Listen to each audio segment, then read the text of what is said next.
اعوذ باللہ من الشیطان الرجیم، بسم اللہ الرحمن الرحیم۔ ایود احدکم ان تکون له جنۃ من نخیل وعناب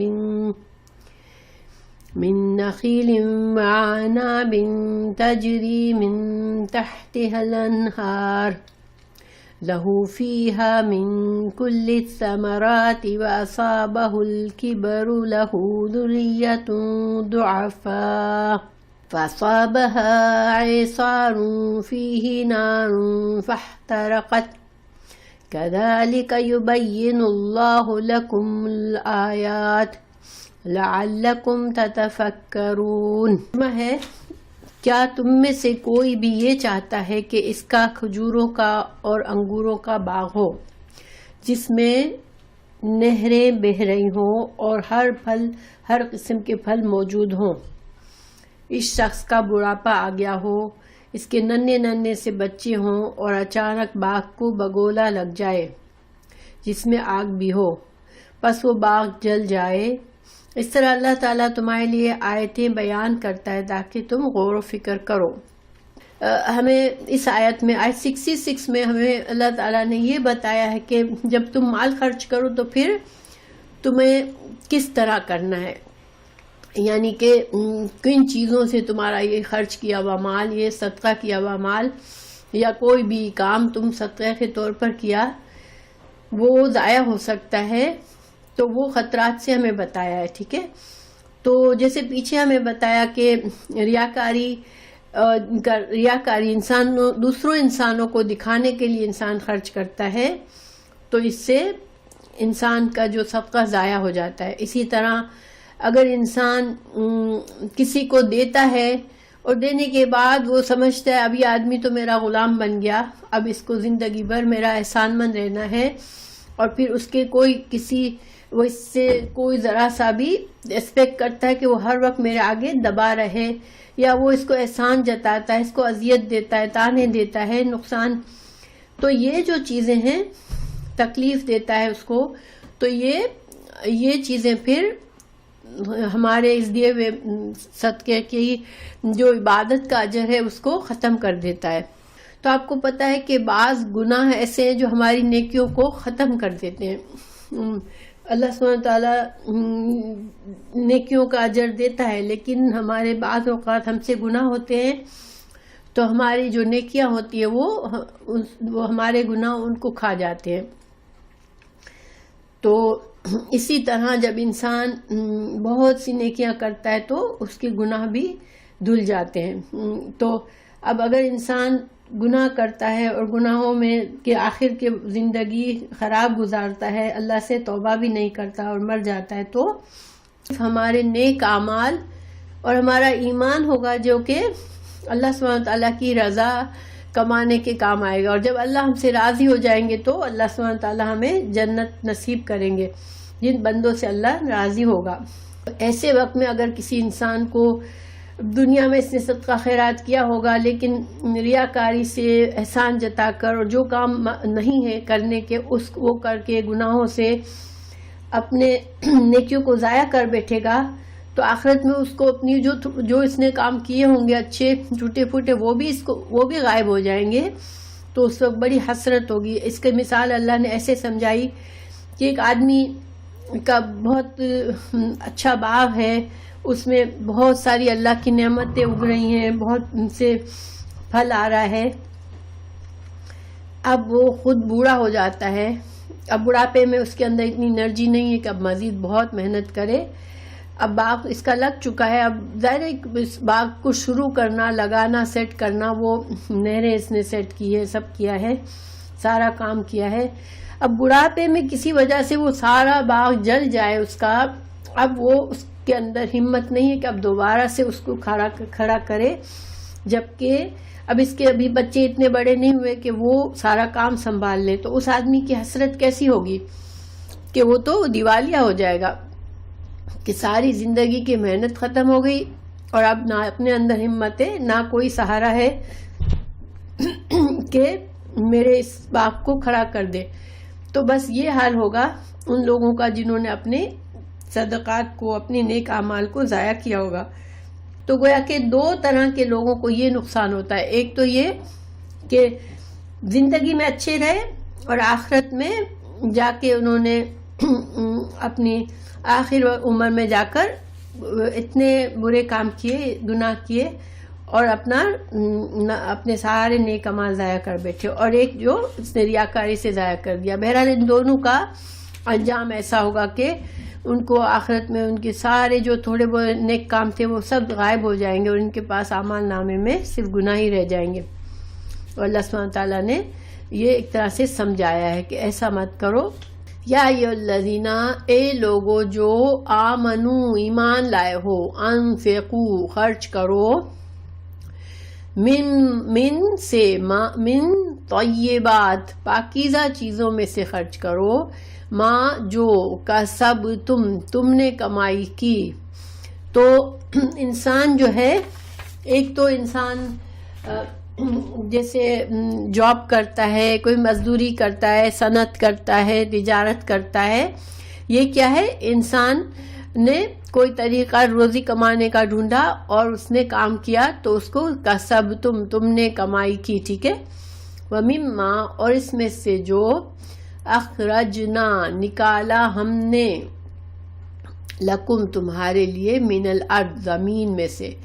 یعنی کچھ تو چیزیں زمین سے اللہ اگاتا ہے،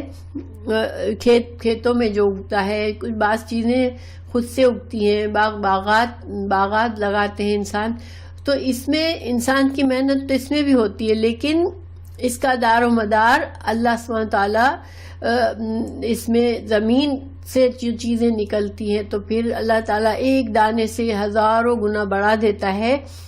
چونکہ اس میں انسان کی محنت کے علاوہ اللہ تعالیٰ ویسے ہی جب زمین سے اگاتا ہے تو اللہ تعالیٰ ویسے ہی برکت دے دیتا ہے، اس وجہ سے اس کو الگ ذکر کہ ان دونوں کا حساب کتاب الگ طرح سے ہے، تو اس لیے اللہ تعالیٰ نے الگ الگ ان کو ذکر کیا کہ تم اس میں سے بھی صدقہ دو اور اس میں سے بھی، یعنی زکوٰۃ مال تو زکوٰۃ تو دو گے ہی، زکوٰۃ کے علاوہ نفلی صدقہ بھی دونوں طرح سے دو، ٹھیک ہے۔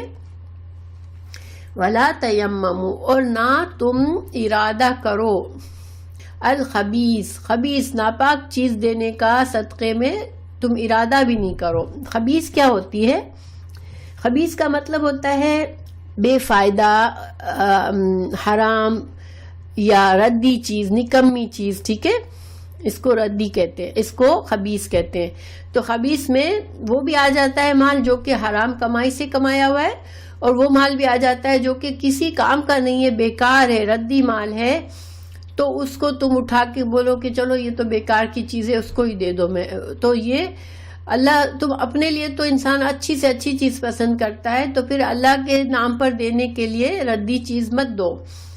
تم عمدہ مال خرچ کرو، حلال مال خرچ کرو، ٹھیک ہے۔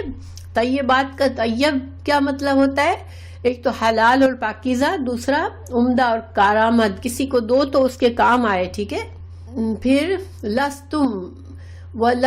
اور نہیں ہو وہ چیز ایسی ہو کہ تم خود بھی بِآخِذِهِ، تم اس کو بھی لینے والے نہ ہو، یعنی کوئی تمہیں ایسی چیز دے تو تم کو بھی برا لگے کہ یہ کیا اٹھا کے دے دیا ہے، تم بھی لینا پسند نہ کرو، ایسی چیز تم کسی اور کو مت دو، الا مگر ان یہ کہ تم چشم پوشی کرو فیہ، اس میں، یعنی اللہ تعالیٰ ہمیں مثال سمجھا رہے ہیں کہ جیسے مثال کے طور پر تم کے کسی نے دیا کوئی ایسی ردی چیز، ناکارہ چیز جو تمہارے کسی کام کی نہیں ہے، مگر تم اس کو، بعض اوقات انسان منع کر دیتا ہے مجھے یہ نہیں چاہیے، بعض اوقات اس کو لحاظ میں آ جاتا ہے یا دبا ہوا ہوتا ہے اس انسان سے، یا وہ بات کو خراب نہیں کرنا چاہ رہا، تو وہ چشم پوشی کر کے اس چیز کو لے لیتا ہے برے دل سے کہ کیا پتہ نہیں میں اس کو پھینک ہی دوں گا جا کے، مگر اس سے لے لیتا ہے۔ تو اللہ تعالیٰ فرما رہے کہ تم دوسروں کے ساتھ ایسا مت کرو جو تم خود اپنے لیے پسند نہیں کرتے، اور یہ اسلام کا ایک دستور ہے کہ ہمیشہ انسان یہ سوچے کہ میں دوسروں سے جو رویہ کرتا ہوں، کیا میرے ساتھ کوئی وہ رویہ کرے تو میں پسند کروں گا؟ تو انشاءاللہ اگر ہم اس طرح سوچیں گے تو ہم دوسروں سے کبھی برا رویہ نہیں کریں گے، کیونکہ ہر انسان چاہتا ہے مجھے اچھی طرح سے ٹریٹ کیا جائے، مجھے عزت دی جائے، مجھے پیار دیا جائے، لیکن جب دوسروں کا معاملہ آتا ہے تو ہم اس کے ساتھ اس کی حق تلفی کرتے ہیں، اور اگر وہ ہم سے کمزور ہوتا ہے تو بعض اوقات بلا وجہ کا اس کے ساتھ برا سلوک بھی کرتے ہیں، تو یہ اس سے بچنا چاہیے۔ وَعَلَمُوا، اور جان لو، ان اللہ، بے شک اللہ تعالیٰ، غنی، اللہ تو غنی ہے، اللہ کو کسی صدقے کی ضرورت نہیں ہے کہ تم صدقہ کرو، اللہ تو خود سب کو دیتا ہے، حمید، اور وہ اپنی ذات میں تعریف والا ہے۔ تو اب سوال یہ پیدا ہوتا ہے کہ بعض چیزیں ہمارے پاس پڑی ہوتی ہیں، جو چیزیں تو بڑی اچھی ہوتی ہیں مگر ہمارے کام کی نہیں ہوتی ہے، تو کیا ان کو بھی پھر ہم کسی کو نہیں دے سکتے؟ کیونکہ اب ہم تو ہمیں وہ پسند نہیں آ رہی، ہم ان کو کام میں نہیں لا رہے، مگر چیز بڑی اچھی ہے، کسی اور کے کام آ سکتی ہے، تو پھر اس کو ہم کسی کو دے سکتے ہیں، ٹھیک ہے۔ الشیطان، شیطان، یعدکم، تم کو وعدہ کرتا ہے، الفقر، فقر کا، محتاجی کا، یعنی شیطان تم کو ڈراتا ہے کہ تم دیکھو مال خرچ کرو گے تو تمہارے مال پھر تمہاری ضرورت کے وقت تمہارے پاس نہیں رہے گا اور تم کو پریشانی ہو جائے گی، تم مفلس ہو جاؤ گے، تم خلاش ہو جاؤ گے، تو وہ تم کو صدقہ کرنے سے روکتا ہے کہ نہیں نہیں نہیں، تم اتنا سارا مت دے دو ورنہ تم کو پریشانی ہو جائے گی۔ وَيَأْمُرُ، لیکن وہ حکم کیا دیتا ہے تم کو؟ وَيَأْمُرُكُمْ، وہ حکم دیتا ہے تم کو بالفحشاء، بے حیائی کا، یعنی کہ شیطان تم کو ہمیشہ ایسے کاموں کی طرف اکساتا ہے، تم اپنا پیسہ، صلاحیت، رزق، اللہ کا جو بھی رزق تمہارے پاس ہے اس کو ایسی چیزوں میں ضائع کرو جس سے اللہ ناراض ہو، ٹھیک ہے۔ تو فحشاء جو ہوتا ہے وہ گناہ، برائی، جس سے کراہت ہو، یعنی اس سے خبردار رہو۔ واللہ، اور اللہ تعالیٰ، یعدکم، اللہ تو تم کو وعدہ کرتا ہے مغفرتاً، بخشش کا، منہ، اپنی طرف سے، وفضلاً، اور فضل کا۔ اب اللہ سبحانہ تعالیٰ تو تمہیں جب صدقہ کرنے کو کہتا ہے، اللہ تعالیٰ تمہیں اچھے کاموں میں پیسہ خرچ کرنے کے لیے کہتا ہے، تو اس میں تمہارا فائدہ ہے کہ تمہاری آخرت، تمہارے گناہ اس سے پاک ہوتے ہیں۔ صدقہ کرنے سے انسان کے گناہ دھل جاتے ہیں اور انسان گناہوں سے پاک ہونے لگتا ہے، اور اللہ سبحانہ تعالیٰ مزید فضل دیتے ہیں کہ آخرت میں بھی اجر و ثواب ہمارے صدقے کا دیتا ہے، اور صدقے سے مال کبھی ختم نہیں ہوتا۔ رسول اللہ صلی اللہ علیہ وسلم کی حدیث ہے کہ بے شک اللہ پاک ہے، وہ قبول نہیں کرتا مگر پاک کو، یہ پچھلی آیت سے ریلیٹڈ ہے۔ دوسری حدیث ہے، رسول اللہ صلی اللہ علیہ وسلم فرمایا، ہر روز جب بندے صبح کرتے تو 2 فرشتے نازل ہوتے ہیں، ان میں سے ایک دعا کرتا ہے، اے اللہ خرچ کرنے والے کو اس کی جگہ اور دے،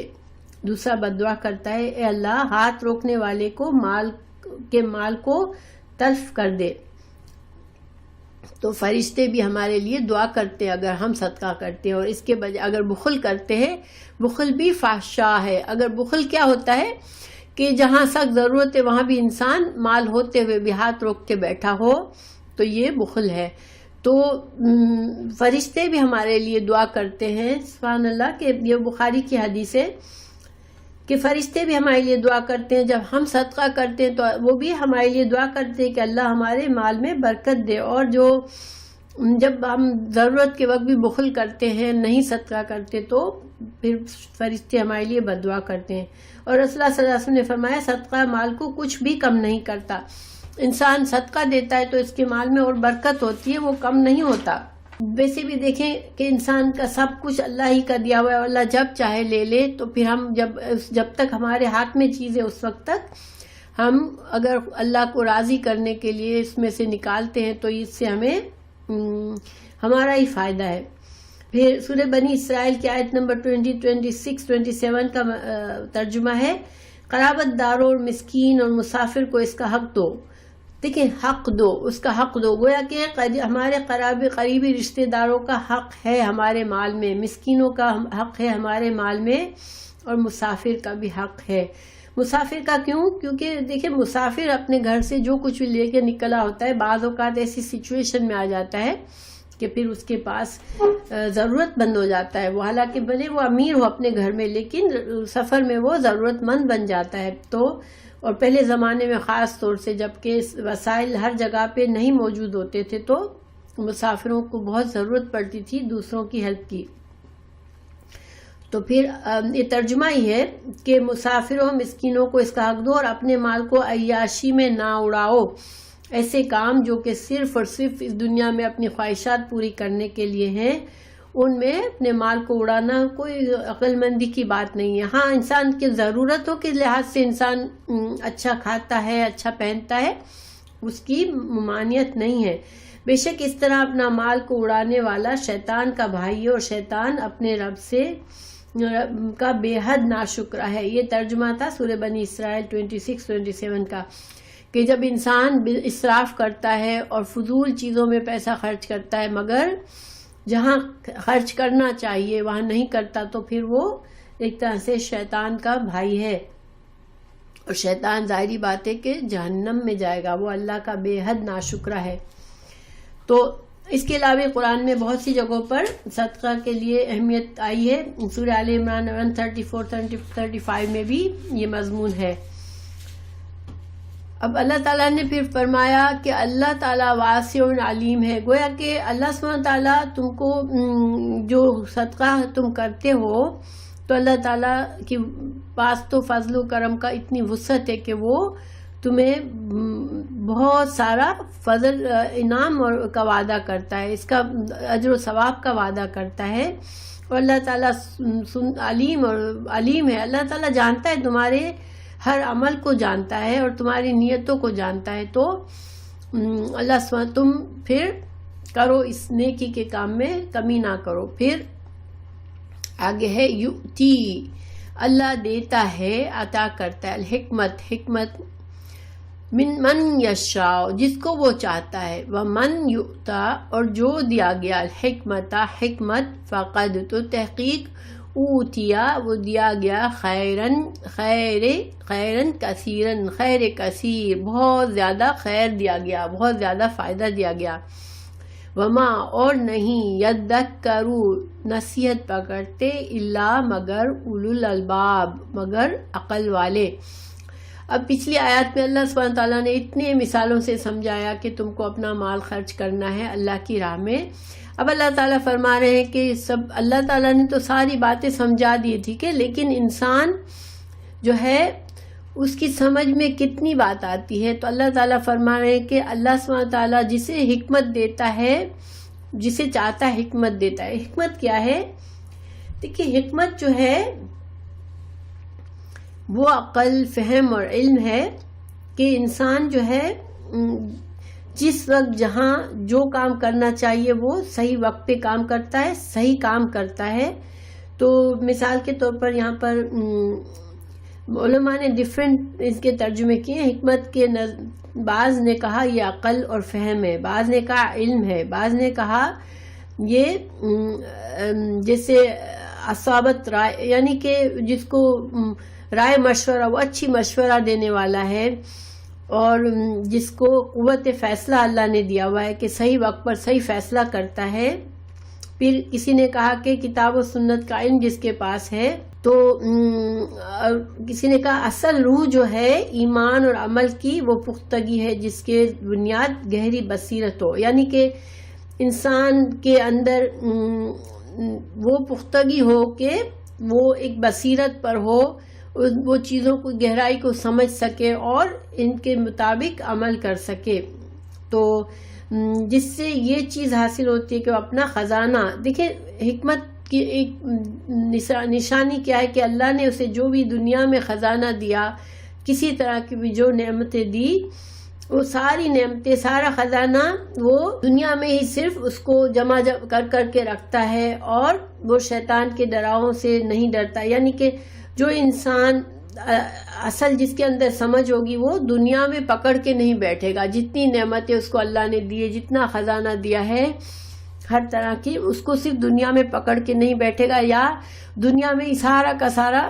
ضائع نہیں کر دے گا غلط چیزوں میں استعمال کر کے, بلکہ کیا کرے گا, اس سے وہ اپنی دنیا کی ضرورتیں سوچ سمجھ کے استعمال کر کے باقی بچائے گا. اور اس میں سے وہ اللہ تعالیٰ نے جو دوسروں کا حق رکھا ہے صدقہ خیرات کرے گا, دوسروں کا حق ادا کرے گا. تو یہ حکمت ہے. ٹھیک ہے, گویا کہ حکمت کیا ہوئی کہ اللہ کی نعمتوں کو دنیا میں صحیح طریقے سے استعمال کرنے کی سمجھ، کہ اللہ نے مجھے یہ نعمتیں دی ہے اور مجھے دنیا میں وقتی تھوڑی سی زندگی ہے، مجھے انہی نعمتوں سے اپنی دنیا کو بھی اچھا کرنا ہے اور اپنی آخرت بھی سنوارنی ہے، کیونکہ آخرت میں مجھے کوئی اور کام یا اور مال نہیں دیا جائے گا کہ اب میں صدقہ کروں اور اپنے لیے اجر و ثواب کماؤں۔ تو جس کو یہ سمجھ ہے اس کو حکمت ہے، ٹھیک ہے، اس کے پاس حکمت ہے۔ اللہ تعالیٰ پھر یہاں فرماتے ہیں کہ جس کو اللہ چاہتا ہے حکمت دیتا ہے۔ کیا مطلب کہ اللہ نے، ہم یہ کہہ سکتے ہیں کہ بھئی میں تو اپنے مال کو جیسے چاہوں خرچ کرتی ہوں، صدقہ خیرات میں نہیں کرتی، کیونکہ حکمت تو اللہ دیتا ہے، تو اب مجھے حکمت اللہ دے گا تو میں صحیح استعمال کروں گی۔ یعنی یہ انسان سوچے تو غلط ہے، کیونکہ یہاں پر یہ مطلب نہیں ہے کہ اللہ تعالیٰ کی اللہ نے حکمت مجھے دی نہیں ہے تو میں کیا کروں، نہیں۔ اللہ تعالیٰ حکمت اسے دیتے ہیں جو اس کے دل میں ایمان ہوتی ہے، اور اس کے دل میں ایمان کے ساتھ ساتھ یہ خواہش ہوتی ہے کہ میں ایسے طریقے سے زندگی گزاروں کہ اللہ مجھ سے راضی ہو جائے، اور اسے اپنی آخرت کی فکر ہوتی ہے، تو پھر اللہ تعالیٰ اسے یہ سمجھ بھی دے دیتے ہیں کہ کس طرح سے وہ دنیا میں اپنی نعمتیں صحیح استعمال کر کے اپنی زندگی کو بھی سنوار لے، اور اپنے لیے صدقہ خیرات اتنا کر لے اپنی چیزوں میں سے کہ اپنی آخرت کو بھی سنوار لے، ٹھیک ہے۔ تو پھر اس کے پاس حکمت ہے۔ اور اللہ تعالیٰ نے خود تعریف کی کہ جس کو حکمت مل گئی اس کو تو بہت بڑی جیسے خیر مل گئی، تو بہت بڑی تعریف قابل چیز مل گئی۔ تو یہاں ایک حدیث بھی ہے، صحیح حدیث ہے، یہ بخاری اور مسلم میں ہے، 2 شخصوں پر رشک کرنا جائز ہے۔ رسول اللہ صلی اللہ علیہ وسلم نے فرمایا 2 شخصوں پر رشک کرنا جائز ہے، ایک وہ جس کو اللہ نے مال دیا اور وہ اسے راہ حق میں خرچ کرتا ہے، اور دوسرا وہ جسے اللہ نے حکمت دی جس سے وہ فیصلے کرتا ہے اور لوگوں کو اس کے تعلیم دیتا ہے۔ تو مطلب یہ ہے کہ دیکھیں اسلام میں جیلسی الاؤڈ نہیں ہے، جیلسی بری چیز ہے کہ اللہ نے اسے کیوں دیا مجھے کیوں نہیں دیا، لیکن رشک جو کرنا ہے کہ اللہ نے کسی کو نعمت دی، اس کو دیکھے انسان خوش ہو اور دل میں سوچے اللہ اس کو تو نے دیا ہے مجھے بھی دے ایسی نعمت، اللہ سے مانگنا یہ رشک ہے، ٹھیک ہے، خوش ہو کے کہ اللہ نے تو نے اسے دیا ہے تو مجھے بھی دے، مگر اس آدمی سے حسد نہیں کرتا وہ کہ اس سے نعمت چھن جائے، وہ حسد ہوتا ہے، حسد تو اجازت نہیں ہے اسلام میں۔ لیکن رشک کن دو چیزوں پر الاؤڈ ہے کہ جس کو اللہ نے اتنا مال دیا، بہت سارا مال دیا، اور وہ اس مال کو بڑے اچھے طریقے سے استعمال کرتا ہے اور دن رات اس مال میں سے اللہ کے نام پر خرچ کر کے اپنی آخرت کے لیے کمائی کر رہا ہے، اور دوسرا جس کو اللہ نے سمجھ دی، علم دیا، اور اس علم سے وہ دوسروں کو علم سکھاتا ہے، اور وہ اس علم سے صحیح فیصلے کرتا ہے، تو پھر اس علم سے یعنی اپنے لیے بھی فائدہ کر رہا ہے اور دوسروں کو بھی علم سکھا رہا ہے، تو پھر اس سے بھی رشک کیا جا سکتا ہے کہ اللہ تو نے اسے یہ نعمت دی ہے مجھے بھی دے، تو یہ جائز ہے۔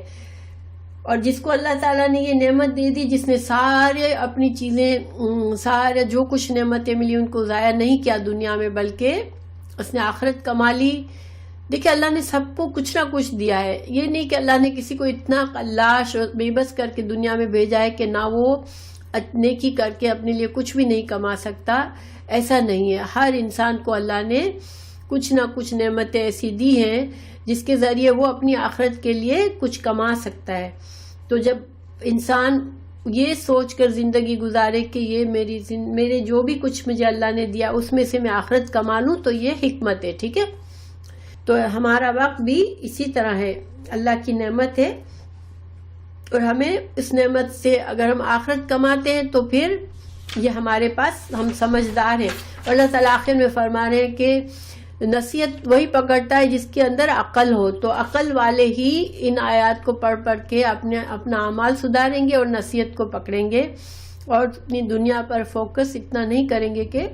صرف دنیا ہی کے ہو کے رہ جائے۔ پھر اللہ تعالیٰ فرما رہے وما انفقتم، اور جو تم خرچ کرتے ہو، من نفقتین، کوئی بھی خرچ، او نظر تم، یا تم کوئی نظر مانتے ہو، من نظرین، کوئی نظر، فإن اللہ، تو بے شک اللہ تعالیٰ، یعلمہ، تو بے شک اللہ تعالیٰ جانتا ہے، وما للظالمین، اور نہیں ظالموں کے لیے من انصار، کوئی مددگار نہیں ہے۔ تو یہاں پر اللہ تعالیٰ فرما رہے کہ ہمیں جو بھی کچھ ملا ہوا ہے، ہم جو خرچ کرتے ہیں، چاہے ہم کسی بھی طریقے سے خرچ کرتے ہیں اپنی نعمتوں کو، اللہ کی دیے ہوئے فضل کو، تو وہ اللہ تعالیٰ سے چھپا ہوا نہیں ہے، ٹھیک ہے۔ اللہ تعالیٰ جانتا ہے کہ ہم کیا کر رہے ہیں، ہم کس نیت سے اس مال کو خرچ کرتے ہیں، ہم کہاں خرچ کرتے ہیں، اور اگر ہم اس مال کو سارا کا سارا غلط طریقوں سے خرچ کر دیا، صرف اپنی خواہشات نفس میں خرچ کر دیا، آخرت کا نہ سوچا، تو پھر ظالم ہے انسان، کیونکہ پھر وہ اپنے اوپر ظلم کر رہا ہے، اپنی آخرت کے لیے اس نے کچھ نہیں کمایا، اور چونکہ اللہ جانتا ہے سب ہمارے اعمال کو، تو ہم اللہ کو ایکسکیوز نہیں دے سکیں گے آخرت میں۔ تو اور دوسرا یہ کہ نظر، جو نظر مانتا ہے، تو نظر بھی دیکھیں، نظر کیا ہوتی ہے، انسان کسی خرچ کرنے کو یا کسی عبادت کو اپنے اوپر لازم کر دے، جیسے کہ فرض عبادات جو ہے، فرض زکوٰۃ، فرض نماز، یہ ساری تو ہم پر فرض ہے، ہمیں لازم ہے کرنا، لیکن کوئی اور عبادت، کوئی اور نفلی عبادت جو ہے یا نفلی صدقہ انسان اپنے اوپر نیت کر لے کہ میں یہ کام ضرور کروں گا، تو اس کو نظر کہتے ہیں۔ اب نظر دو طرح سے ہوتی ہے، ایک تو انسان بس صرف اس کے دل میں ہو کہ میں اللہ کی رضا کے لیے میں ایک وعدہ کرتا ہوں اللہ سے کہ اللہ میں روزانہ میں، جیسے مثال دے رہی ہوں میں، کہ ایک انسان وعدہ کر لے اپنے آپ سے کہ میں ہر روز میں اپنے مال میں سے سمجھ لو $5 نکالوں گا صدقے کے لیے، ٹھیک ہے، یا میں ہر روز اتنے نفل پڑھوں گا۔ تو اب اس نے چونکہ نظر مانی، اللہ سے وعدہ کر لیا، تو اب اس کے اوپر اب یہ لازمی ہو گیا، کیونکہ اس نے نظر مانی ہے۔ کیونکہ جب نظر مان کے انسان نفلی عبادت سے اپنے لیے وعدہ کرتا ہے، تو پھر وہ اس کے لیے فرض کا درجہ ہو جاتی ہے، پھر اس کو ایسے ہی ہے جیسے قسم کھاتا ہے انسان کہ اللہ کی قسم میں یہ کام کروں گا، تو پھر وہ قسم سے اس کو وہ کام کرنا لازم ہو جاتا ہے، ورنہ نہیں کرتا تو پھر قسم توڑ رہا ہے۔ اسی طرح نظر مان کے نظر نہیں پوری کرتا تو نظر توڑ رہا ہے، اور نظر کا بھی وہی کفارہ ہے جو قسم کا کفارہ ہے۔ تو یہاں پر نظر جو ہے، ایک تو ہوتی ہے کہ انسان صرف اللہ کی رضا کے لیے بس ایسی، اللہ میں تو مجھ سے راضی ہو جائے اس لیے میں یہ کام اپنے اوپر لازمی کرتی ہوں، ٹھیک ہے، تو یہ پسندیدہ ہے، اللہ تعالیٰ کو پسند ہے اگر انسان پھر اس کو پورا کرتا رہے، کہ وہ میں نے اللہ تعالیٰ سے کہا کہ اللہ میں ہر ہفتے ایک روزہ رکھوں گی تیری رضا کے لیے، تو وہ نظر، اب وہ ہر ہفتے روزہ رکھنا اس کے اوپر فرض ہو گیا، انلیس کہ وہ توڑ دے اس کو اور پھر قسم کا نظر کا کفارہ دے دے۔ اگر دوسری نظر کیا ہوتی ہے کہ انسان جو ہے معلق نظر ہوتی ہے، یعنی کہ اللہ سے کہ اللہ میرا یہ کام ہو جائے گا تو میں یہ نیکی کام کروں گی، یعنی کہ کہے اللہ اگر میرا، جیسے مثال کے طور پر اللہ میں اس امتحان میں پاس ہو گئی تو میں یہ روزہ رکھ لوں گی۔ اب یہ نظر کیا ہے، نظر معلق ہے، شرط لگا دی انسان نے اللہ کے ساتھ کہ اللہ میرا یہ کام ہوگا تب میں یہ کام کروں گی، میں عبادت کروں گی، تو یہ والی نظر پسندیدہ نہیں ہے اسلام میں، ٹھیک ہے، کیونکہ حدیث ہے کہ رسول اللہ صلی اللہ علیہ وسلم نے فرمایا کہ نظر کسی بلا کو نہیں پھیرتی، تو جو تقدیر میں آنے والی ہے، لیکن نظر کی وجہ سے بخیل کے پاس سے مال نکلتا ہے، یعنی اللہ تعالیٰ اپنے تقدیر کے فیصلے کسی کے اس طرح کے وعدے کرنے سے پورے نہیں کر دیتا کہ چلو اس بندے نے اب قسم کھا لی ہے کہ اللہ تم میرا یہ کام کرے گا جب ہی میں یہ نیکی کروں گی، تو اب اللہ تعالیٰ مجبور ہے کہ اب اس کا وعدہ پورا کرے، نہیں، اللہ سبحانہ تعالیٰ کی حکمت سے سارے فیصلے ہوتے ہیں، تو اللہ تعالیٰ وہی کرتا ہے جو وہ اس کا منشا ہے۔ لیکن رسول اللہ صلی اللہ علیہ وسلم نے فرمایا کہ ایک بخیل انسان ویسے تو صدقہ نہیں کرتا، لیکن اب نظر مانی ہے اور پھر وہ کام ہو جاتا ہے اللہ کے حکم سے، تو وہ اس کے مال میں سے وہ نکالتا ہے، تو ایک طرح سے بخیل کے مال نکالنے کا ایک ذریعہ ہو گیا نظر، ٹھیک ہے، تو اللہ تعالیٰ کو ایسے صدقات کی ضرورت نہیں ہے۔ تو اللہ تعالیٰ فرما رہے ہیں کہ تم نظر مانتے ہو تو بھی مجھے پتا ہوتا ہے، تم جو صدقہ کرتے ہو وہ بھی مجھے پتا ہے، اور تم کہاں کرتے ہو، تم خرچ اپنا مال کہاں کرتے ہو یہ بھی مجھے پتا ہے۔ تو دیکھیں، نظر کسی غیر اللہ کے نام پر نظر ماننا تو شرک اور کفر ہے، ٹھیک ہے، کہ میں فلاں داتا کے جہاں پہ درگاہ پر جا کے چادر چڑھاؤں گی، یا میں کوئی دیگ چڑھاؤں گی کھانے کی کسی کے نام پر، غیر اللہ کے نام پر نظر جو ہے وہ حرام ہے، اس کو کھانا بھی حرام ہے۔ ان تبدو، اب اللہ تعالیٰ بتا رہے ہیں کہ صدقات کو چھپا کے کرنا چاہیے یا ظاہر کر کے کرنا چاہیے، تو دونوں کے بارے میں اللہ تعالیٰ بتا رہے ہیں ان تبدو، اگر تم ظاہر کرو الصدقات، صدقات کو، فنعما، تو کتنا اچھا ہے، یا وہ،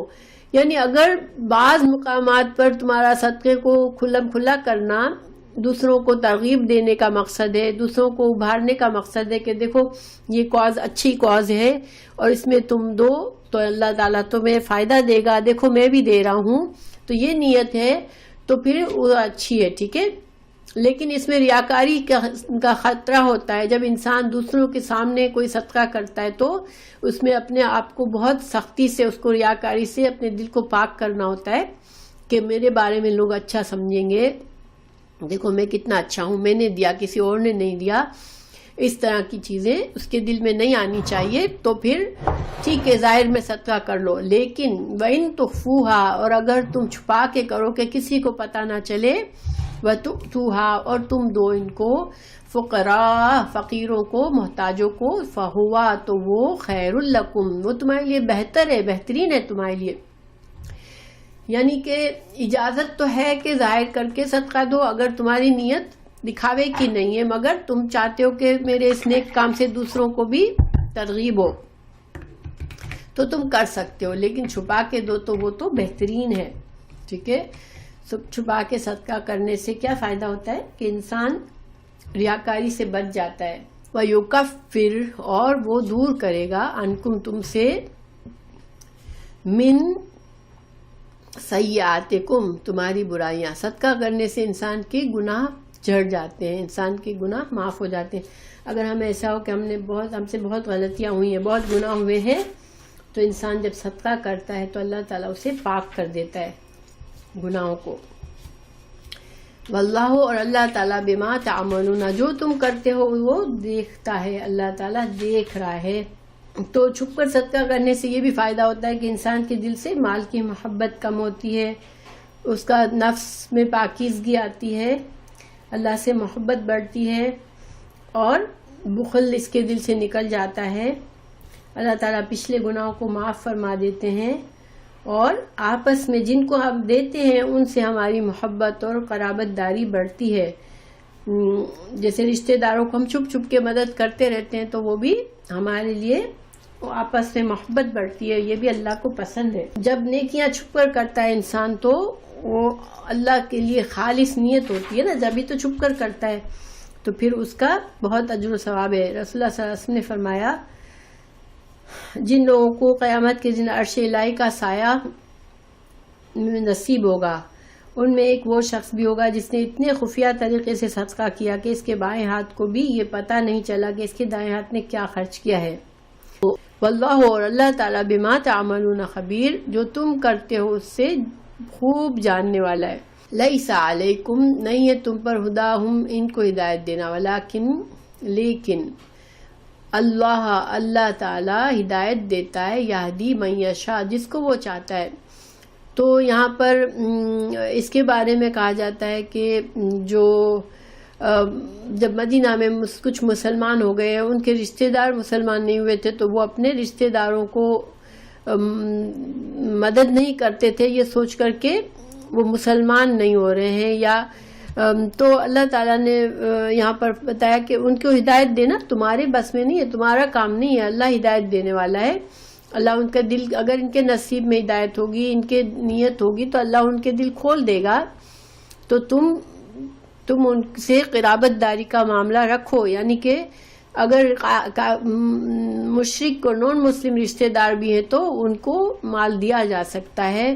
ہاں البتہ زکوٰۃ نہیں دی، زکوٰۃ کا مال صرف مسلمانوں کے لیے ہوتا ہے، لیکن نفلی صدقات میں سے انسان اپنے غیر مسلم رشتہ داروں کو دے سکتا ہے۔ وما تنفقوا، اور جو تم خرچ کرو گے، من خیرن، کوئی بھی خیر، فلانفسکم، تو تم کو ہی اس سے فائدہ ہوگا، ٹھیک ہے۔ تم جو کچھ بھی خرچ کرو گے تو اس کا فائدہ صرف تم کو ہی ہوگا۔ وما تنفقون، جو تم خرچ کرو گے، الا، مگر، ابتغاء، تلاش کرنے کے لیے، وجہ اللہ، اللہ کی رضا، اللہ کا چہرہ حاصل کرنے کے لیے تم جو صدقات کرتے ہو وہ اس سے تم اگر اللہ کا چہرہ حاصل کرنا چاہتے ہو، کیونکہ دیکھیں قیامت کے دن اللہ سبحانہ تعالیٰ کا دیدار نصیب ہوگا ان مسلمانوں کو، جنتیوں کو. تو انسان کے دل میں خواہش ہو کہ میں چھپ چھپ کے صدقات کرتا رہوں تاکہ مجھے اللہ کا چہرہ کے دیدار ہو. تو یہ خواہش رکھنا بہت اچھا ہے کہ اللہ تعالیٰ فرما رہے کہ تم جو خرچ کرتے ہو اور تمہاری اگر نیت ہے کہ اللہ کا دیدار نصیب ہو تو یہ انشاءاللہ ہمیں نصیب ہوگا. وما تنفقوا، جو تم خرچ کرتے ہو، من خیرن، مال میں سے، یوفا، پورا پورا دیا جائے گا، الیکم، تمہاری طرف، وانتم لا تظلمون، اور تم پر ظلم نہ کیا جائے گا. تو اللہ تعالیٰ کے پاس تمہارا کوئی ضائع نہیں ہو رہا. تم جو کچھ بھی دے رہے ہو اللہ سبحانہ تعالیٰ اس کو پورا پورا اس کا تمہیں اجر و ثواب دے رہا ہے، اور تم پر کوئی ظلم نہیں ہے، ظلم نہیں ہوگا. یعنی آخرت میں تمہارے ساتھ کوئی کمی نہیں کی جا سکے گی اگر تم نے اپنی طرف سے کوئی کمی نہیں کی، نیت بھی اچھی رکھی، اللہ کے لیے تم نے مال بھی خرچ کیا، تو پھر تمہیں بھی تمہارے ساتھ کسی کے ساتھ بھی ظلم، کسی کی نیکی ضائع نہیں ہوگی وہاں پر.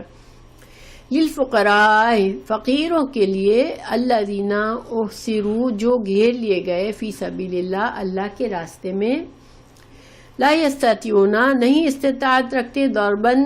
چلنے پھرنے کی، بھاگ دوڑ کرنے کی، فی الارض، زمین میں. مسلمان جب ہونے لگے تو بہت سے لوگ اپنا کام سب چھوڑ کر صرف دین سیکھنے کے لیے آپ صلی اللہ علیہ وسلم کے پاس مسجد مدینہ میں آ گئے ہجرت کر کے، ٹھیک ہے. اور وہ اپنا سارا وقت جو تھے وہ دین سیکھنے میں گزار رہے تھے. ان کے پاس اتنا وقت نہیں تھا کہ وہ بالکل گرے ہوئے تھے، وہ جا کے اپنے لیے کچھ کمانے کے قابل نہیں رہے تھے. وہ سارا وقت وہ مسجد میں رہتے تھے کیونکہ اپنے دوسرے شہروں سے آئے تھے، سب کچھ چھوڑ چھاڑ کر ہجرت کی تھی انہوں نے. اور پھر اب مسجد نبوی میں ایک بنا ہوا تھی جگہ جہاں پر وہ رہتے تھے. اب ان کے ان کو اتنا وقت نہیں تھا کہ وہ جا کے اپنے کچھ کام دھام کریں، کوئی روزی کا ذریعہ ڈھونڈے. تو اب وہ ضرورت مند بن گئے تھے. تو اللہ سبحانہ تعالیٰ نے ان کے لیے یہ اس آیت کا نزول ان کے بارے میں ہے کہ وہ ایسے لوگ تھے جو کہ سب کچھ چھوڑ کے دین سیکھنے کے لیے اللہ کی راہ میں یہاں پر آ گئے تھے. یحسبہم، اور وہ مگر ان کے اندر اتنا تعفف تھا، وہ اتنا خودداری تھی کہ وہ کبھی اپنے منہ سے ظاہر نہیں کرتے تھے کہ ان کے پاس کچھ نہیں ہے. تو پھر دیکھنے والے کیا سمجھتے تھے ان کو الجاہلو، جو ناواقف لوگ تھے، جو ان کی حالت سے ان کو واقف نہیں تھے، وہ کیا سمجھتے تھے اغنیاء، کہ وہ تو غنی ہے، ان کو کوئی ضرورت نہیں ہے، وہ ٹھیک ٹھاک ہے. من التعفف، کیونکہ وہ مانگتے نہیں تھے، وہ اپنا پاک دامن لوگ تھے، وہ اپنی ضرورت کا اظہار نہیں کرتے تھے. تو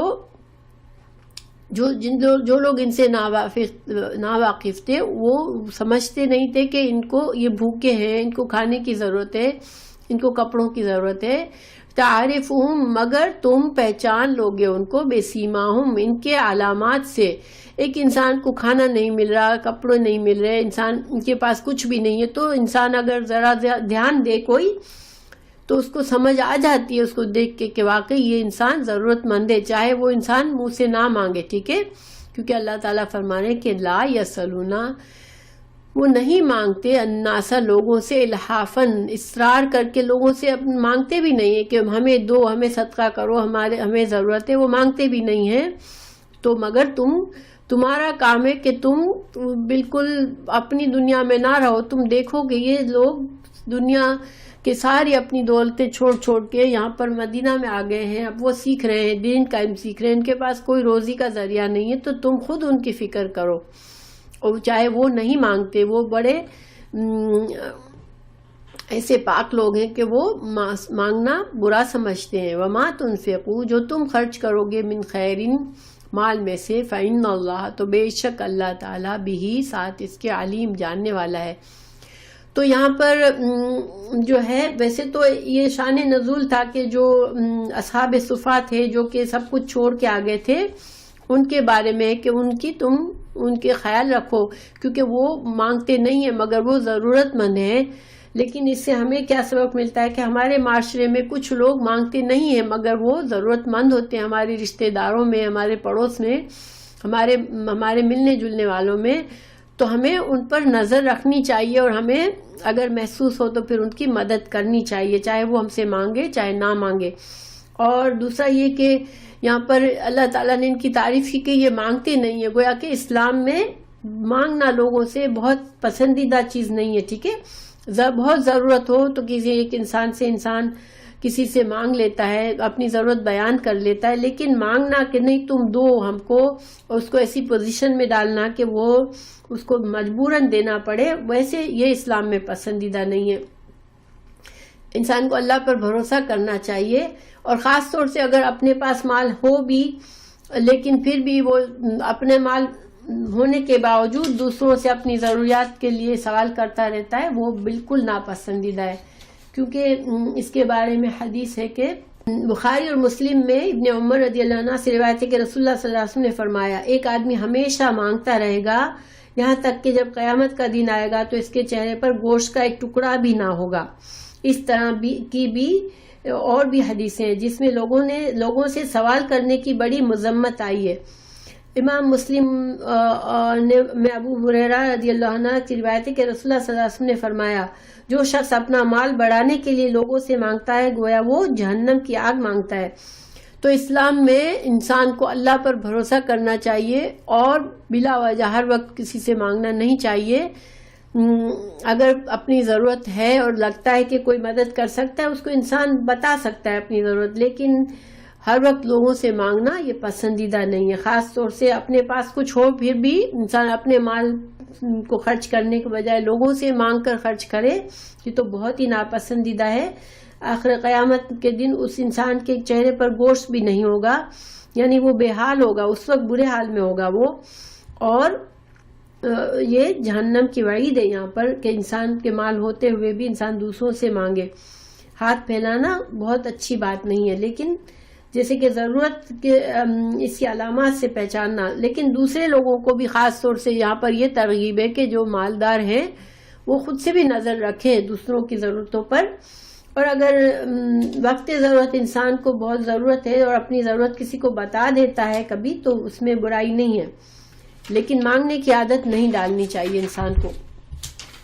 اللہ سے مانگنا بہترین ہے۔ الذین، وہ لوگ ينفقون جو خرچ کرتے ہیں، اموالہم اپنے مالوں کو، باللیل رات کو، والنہار دن کو، سرًا چھپا کر،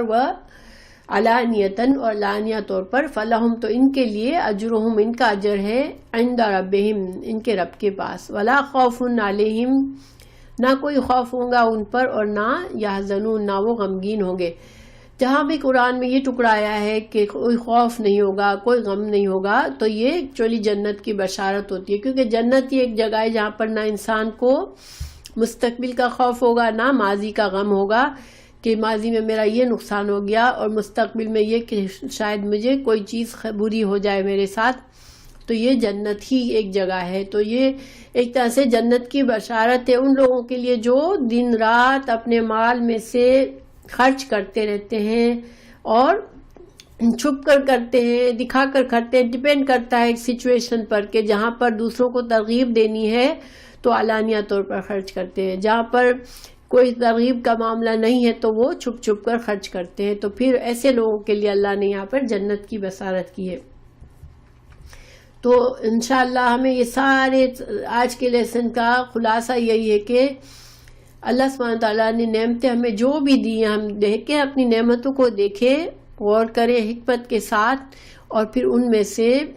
ہم دوسروں کا حصہ نکالتے رہیں، اور اپنی آخرت کا سوچیں، ہم آخرت سے غافل نہ رہیں۔ اور یہ جو نعمتیں ہیں یہ ہماری آخرت کی کمائی کرنے کا ایک ذریعہ ہے جو اللہ نے ہمیں دیا ہے، تو ہمیں اس کو ضائع نہیں کرنا ہے، چاہے وقت ہے ہمارا، چاہے ہماری قوتیں صلاحیتیں ہیں، چاہے ہماری عقل ہے، چاہے علم ہے، چاہے مال ہے، جو بھی اللہ نے ہمیں نعمت دی، ہم اپنی نعمتوں کو دیکھیں اور اس سے ہم وہ کام کریں دوسروں کو فائدہ پہنچائے، تاکہ ہماری آخرت کے لیے اجر و ثواب جمع ہو، اور اللہ تعالی ہمیں اس کے بدلے اپنی رحمت، اپنی جنت نصیب کر دے، آمین۔